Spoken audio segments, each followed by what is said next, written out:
I want to now shift focus to another development that's expected to take place today, and that is with regards to C S Karnan. Remember, there is a notice against him from the Supreme Court. He's been accused of contempt of court. There is an arrest warrant against him, but he's been on the run so far.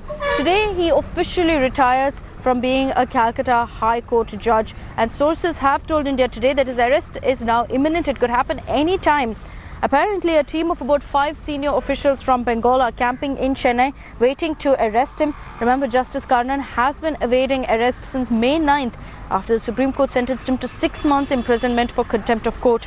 Earlier, Justice Karnan his repeated pleas seeking a stay on his imprisonment was declined a hearing by the vacation bench of the Supreme Court. He had also approached the President for a pardon, but didn't receive any sort of sympathy from President either. Justice Karnan had also on May 12th moved the Apex Court for relief, saying neither the High Courts nor their judges were subordinate to it. He had also sought a recall of the Apex Court's order, contending that he could not be held guilty of contempt of court. Pramod, if I can come back to you, there is trouble clearly brewing for Karnan. Everyone's been questioning exactly when he would be arrested, considering that the Supreme Court took such a stern view on him. But any details now, sources are revealing to us that, we've got officials from Kolkata who are here camping in Chennai. Today, we could possibly see his arrest.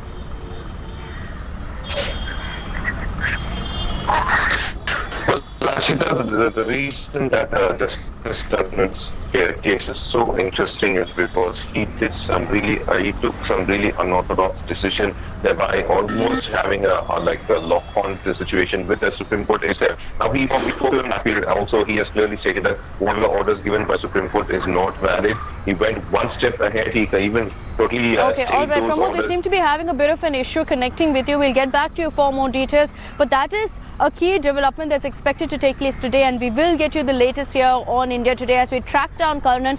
5 senior officials from Kolkata are already here waiting to arrest the retired now Calcutta High Court judge. So we'll get you up to speed with all the developments on that front through the day. I want to shift focus to another story that's been making headlines since yesterday.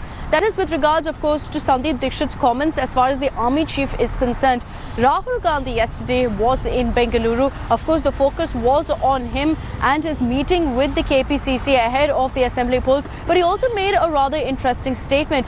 He said very clearly that nobody can politicize the army. So is that a message to Sandeep Dixit or is it not? And will the Congress also take action against him, as the BJP has been seeking for the last many days? Let's take a look at this report. First, denigrate the army chief, then a hurried apology. But even the apology came with a caveat.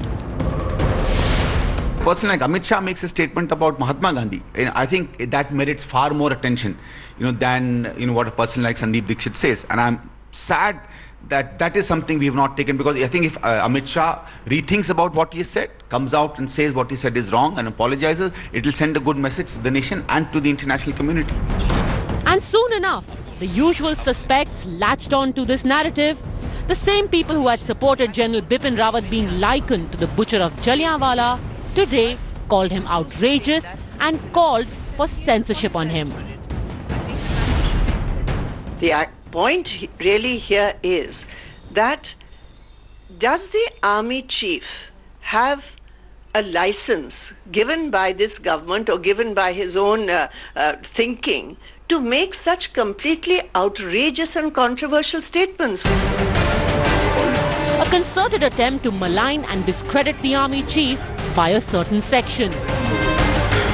A livid government has asked if this is a view endorsed by the Congress, considering that this is not the first time the army chief has been in the crosshairs of their leaders.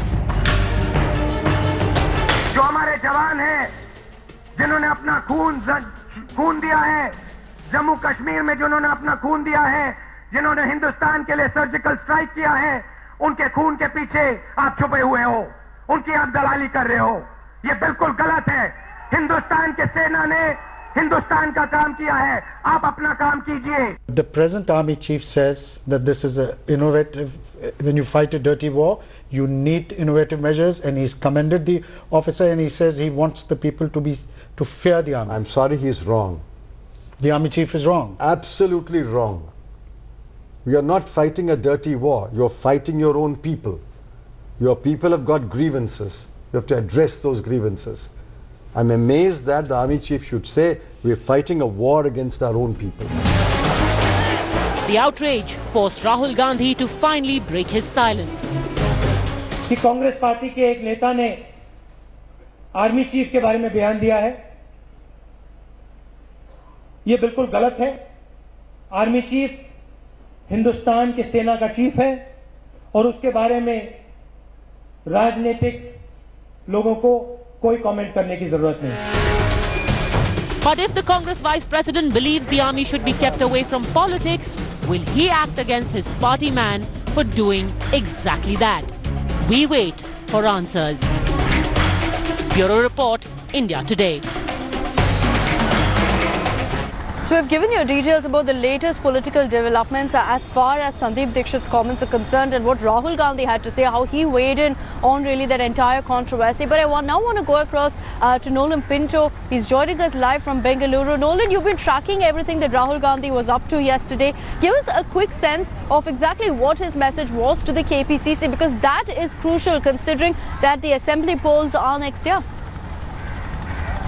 Absolutely, Akshita. In fact, a very good morning. Now, Rahul Gandhi was in town yesterday for the commemorative issue to release that and the relaunch of National Herald. That was in the morning. But what was actually really important and what everyone was keenly watching was the delegates meeting or the extended general body meeting that he had with the Karnataka Pradesh Congress Committee. That's in the evening. Now, all the leaders were there, MLAs, MLCs, MPs, the who's who in Karnataka. Now, they were waiting for Rahul Gandhi's speech and he actually spoke to them. He did bring out this issue about the army chief, saying that it is wrong to politicize this issue and one should not play politics to the post of the army chief because he is the chief of the Indian Army and that is absolutely wrong. So he didn't directly mention Sandeep Dixit, but very indirectly he spoke about this. But what was also important was his sort of, okay, you know what, we have to win the Karnataka elections, the 2018 polls next year. And he gave them very important points, saying that it is important for the Congress leaders over here to make sure that they are, making sure that the farmers in the state especially are kept in good books. Basically, whatever the problems of the farmers, we must look into it.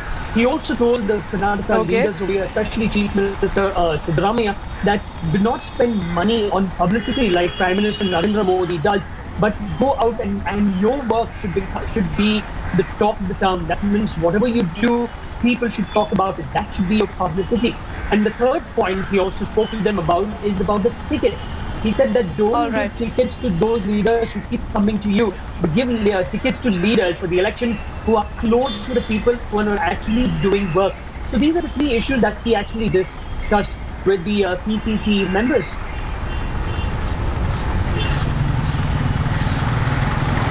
Okay, all right. Nolan, thanks so much for joining us with that update. Rahul Gandhi's clear message to the KPCC that they should connect with the people, that should keep the issues of farmers in mind. This is a very, very crucial election for the Congress, no doubt. Remember, they are in power currently in Karnataka.